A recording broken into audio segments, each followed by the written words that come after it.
Pemirsa, Mahfud MD akhirnya mundur dari jabatannya sebagai Menko Polhukam. Ya, mundurnya Mahfud MD dinilai sebagai strategi untuk menaikkan elektabilitas Ganjar Mahfud yang terpuruk. Laporan utama hari ini mengangkat tema Mahfud MD mundur untuk bertempur.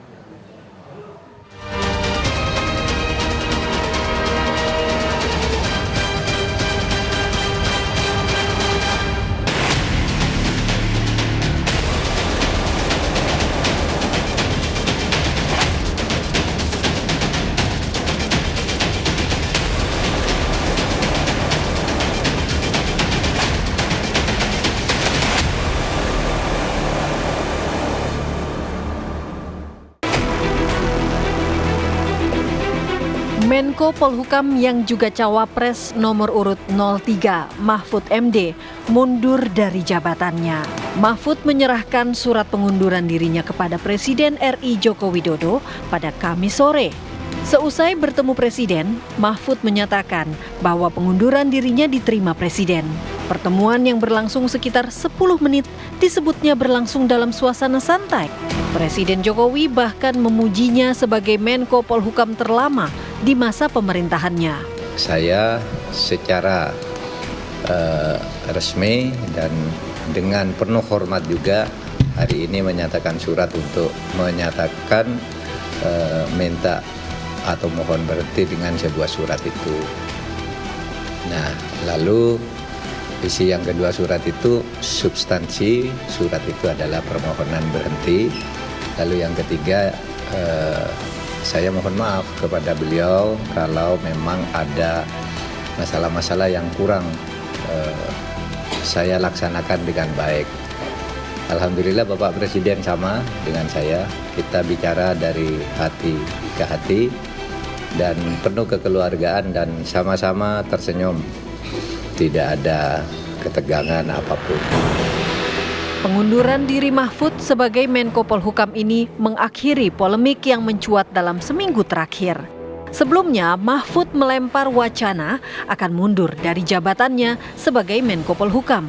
Wacana ini memicu reaksi pro kontra dari berbagai pihak. Mundurnya Mahfud sebagai Menko Polhukam dinilai sebagai keputusan tepat. Pakar hukum UNJ Ubedillah Badrun menilai Mahfud menghindari terjadinya konflik kepentingan. Pak Mahfud memiliki semacam kesadaran etik bahwa beliau sangat berkeinginan untuk menghindari satu proses pemilu yang kemudian bisa saja ditafsirkan memanfaatkan posisinya sebagai Menko Polhukam. Jadi untuk menghindari tafsir yang negatif dari publik atau tafsir seolah-olah memanfaatkan posisinya sebagai Menko Polhukam untuk kampanye, maka Pak Mahfud secara etis menurut saya dia mundur. Namun pakar politik Ujang Komarudin menilai mundurnya Mahfud merupakan bagian dari strategi dalam menghadapi Pilpres. Pengunduran Mahfud diyakini berhubungan dengan elektabilitas Ganjar Mahfud yang tercecer di urutan ketiga. Ini soal ya strategi juga, strategi untuk bisa katakanlah menaikkan elektabilitas. Kita tahu dan sama-sama tahu bahwa Pak Ganjar dan Pak Mahfud MD sekarang sedang salib menyalip elektabilitasnya dengan pasangan Amin. Katakanlah seandainya ada 2 putaran, ya mereka akan mengambil salah satu tiket di antara kedua paslon tersebut. Nah, dalam konteks itu ya untuk menaikkan elektabilitas ya Pak Mahfud MD butuh isu, butuh momentum gitu ya untuk bisa mengatur menaikkan elektabilitasnya itu. Ya apakah bisa menaikkan elektabilitas atau tidak ya kita tinggal lihat saja nanti di lapangan seperti apa. Menurut Ujang, dengan posisinya yang tak lagi menjadi bagian dari pemerintah, Mahfud akan lebih leluasa untuk mengkritik pemerintah. Selama masih menjabat sebagai menteri, kritikan kepada pemerintah seperti jeruk makan jeruk. Ya termasuk Pak Mahfud MD, ya gaspol menyerang pemerintah, gaspol mengkritisi pemerintah. Nah disitulah menjadi dilema. Jabatan Menko Polhukam itu kan bagian daripada pemerintah, tapi dikritik oleh dirinya sendiri, bahkan dikritik oleh capresnya Pak Ganjar. Ini kan menjadi lucu, ini kan menjadi jeruk makan jeruk. Oleh karena itu ketika mundur ya mungkin agar tidak konflik of interest ya, agar juga tadi tidak sempit, tidak mengkritik dirinya sendiri, tetapi lebih leluasa gitu untuk bisa mengkritisi dengan kencang ya pemerintah. baik dalam konteks penegakan hukum maupun pemberantasan korupsi. Sejumlah pihak menilai Mahfud terlambat untuk membuat keputusan mundur. Namun, Ubedillah menilai tak ada kata terlambat dalam sebuah keputusan politik. Kalkulasi politik yang matang diyakini menjadi penyebab keputusan mundur diambil di saat Pilpres kurang dari 2 minggu. Tidak ada kata terlambat di dalam mengambil keputusan politik. Termasuk misalnya apa yang dilakukan oleh Pak Mahfud MD untuk mundur dari jabatannya sebagai Menko Polhukam. Keputusan mundur tentu saja penuh dengan kalkulasi dan pertimbangan. Jadi tidak bisa ditempatkan dalam kerangka terlambat atau tidak terlambat. Tetapi itu adalah sikap politik yang sudah dikalkulasi cukup matang oleh Pak Mahfud MD. Dengan catatan bagus selama menjabat Menko Polhukam, keputusan mundur diyakini akan berpengaruh pada elektabilitas Mahfud dan Ganjar dalam menghadapi Pilpres. Namun, kenaikan elektabilitas Ganjar Mahfud tidak akan signifikan jika mereka tidak memanfaatkan momentum ini dengan baik. Apakah sikap Pak Mahfud dengan mundur itu akan menaikkan elektabilitas? Saya memahaminya itu sangat memberikan kontribusi untuk membuat elektabilitas Pak Mahfud naik, terutama di masyarakat perkotaan dan mereka yang kaum terpelajar, yang apalagi yang concern dengan persoalan hukum tata negara. Jadi mereka yang mungkin masih masuk kategori undecided voter, yang masih belum menentukan pilihan, mungkin sekarang sudah mulai berpikir dengan mencermati apa yang disampaikan oleh Pak Mahfud. Belum tentu ya, artinya bisa iya juga bisa tidak, bisa naik juga bisa tidak. Kalau bahasa saya tergantung bagaimana Pak Mahfud MD bersama Pak Ganjar lalu tim suksesnya bisa mengkapitalisasi mundurnya Pak Mahfud MD tersebut.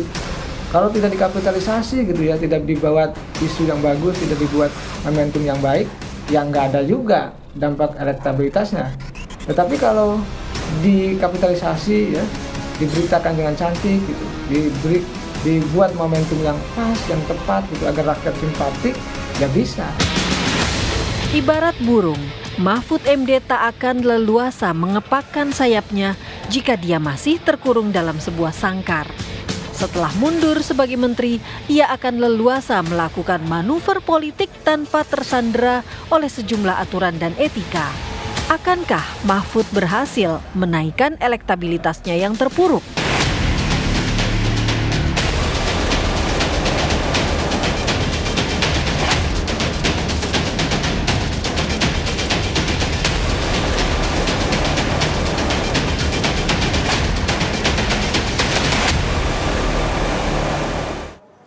Pemirsa, Banten Menko Polhukam Mahfud MD memberikan penjelasan alasan mundur sebagai menteri kepada Presiden Joko Widodo. Berikut penjelasan Mahfud MD dalam wawancara eksklusif bersama pemimpin redaksi TV One, Karni Ilyas. Ya sebenarnya saya ingin tanya apa yang mendorong Bapak mundur sekarang? Ya karena menurut saya ini momennya tepat ya, ketika masyarakat sudah bicara menteri mundur, apalagi kemudian Mas Ganjar juga bilang agar ada tidak ada konflik of interest pasangan calon yang menjadi pejabat supaya mundur, maka saya anggap itu harus direspon dengan benar, dan saya langsung merespon waktu itu bahwa ya saya akan mundur tapi nunggu momentum, kan gitu aja. Nah, tahulah saya ada perdebatan di tengah masyarakat. Kenapa baru sekarang? Gitu. Ya, ada pertanyaan begitu. Kenapa baru sekarang? Tapi apapun dilakukan pasti ada tanya. Kalau dulu loh kenapa buru-buru kan gitu kan? Ya. Namanya politik. Kalau karena ada yang juga minta justru nanti ini masih ada tugas yang harus dilakukan agar pemilunya lebih baik, Anda tetap di sana. Ada yang begitu.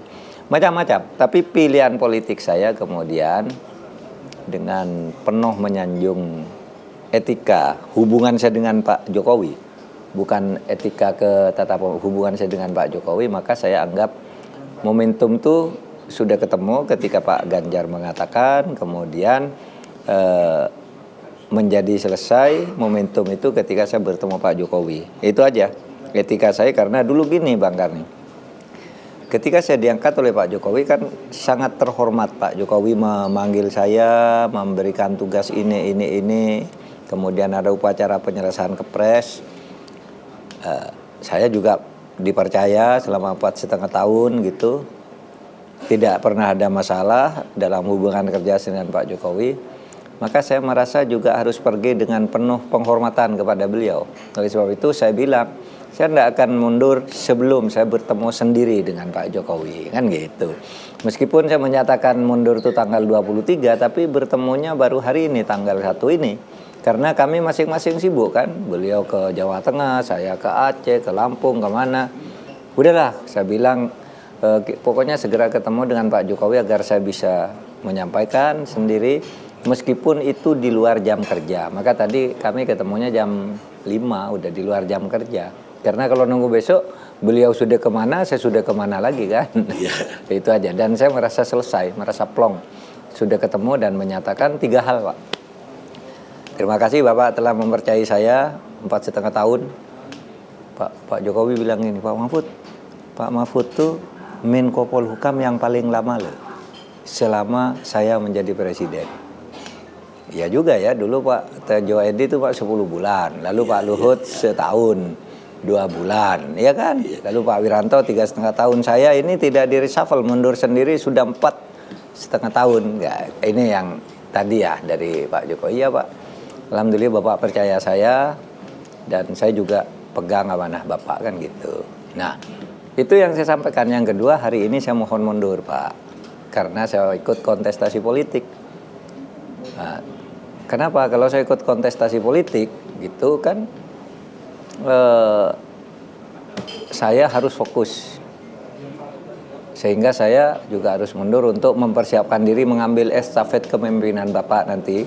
Saya bilang, dan mungkin ide-ide Pak Jokowi yang perlu diteruskan, kita estafet kami bawa. Lalu yang ketiga, mohon maaf saya bilang kalau selama ini ada kesalahan. Nah itu yang inti tadi.